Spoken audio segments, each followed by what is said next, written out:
Former Sydney radio host Alan Jones will face court for the first time today since he was charged with 26 offences against 9 alleged victims.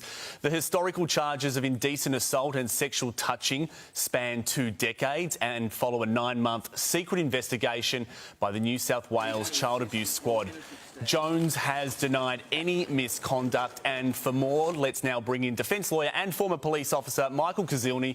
Good morning to you, Michael. Walk us through this. What can we expect to happen today? Good morning, David, and great to see you back. Thanks. Great to be here, mate. The Alan Jones case could be one of the most high-profile and complex court cases in Australia this decade. It's going to have all sorts of twists and turns. We never know what's going to happen. However, the charges are serious. 26 charges. 11 of those carry up to 7 years imprisonment individually. That's the aggravated assault. But as his defence lawyer said, David, Chris Murphy, Alan Jones, like any other criminal defendant, is innocent until proven guilty beyond reasonable doubt. Yeah, of course. He has to go through that process now. So walk us through this, though. The ages of the victims are not disclosed by police at this stage, but we know that the youngest one was just 17 years at the time of the offence. What is that going to do for any of these proposed or potential penalties in this case?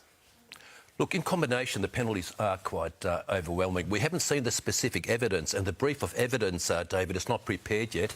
But rather than one police informant and one charge, we're dealing with 9 complainants who've all given sworn evidence to the police.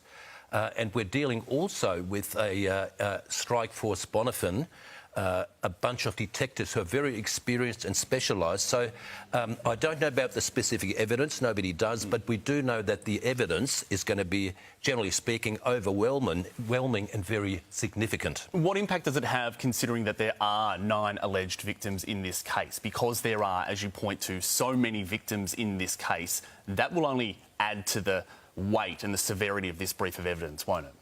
Well, that's right, David, because all those complainants or victims have signed statements.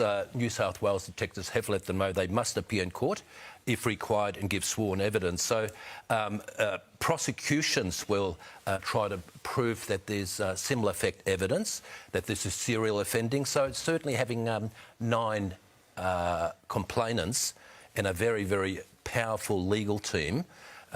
There's a legal challenge ahead. Yeah, it certainly adds to the weight of all of that. Michael, thanks very much for your time this morning. Thank you very much.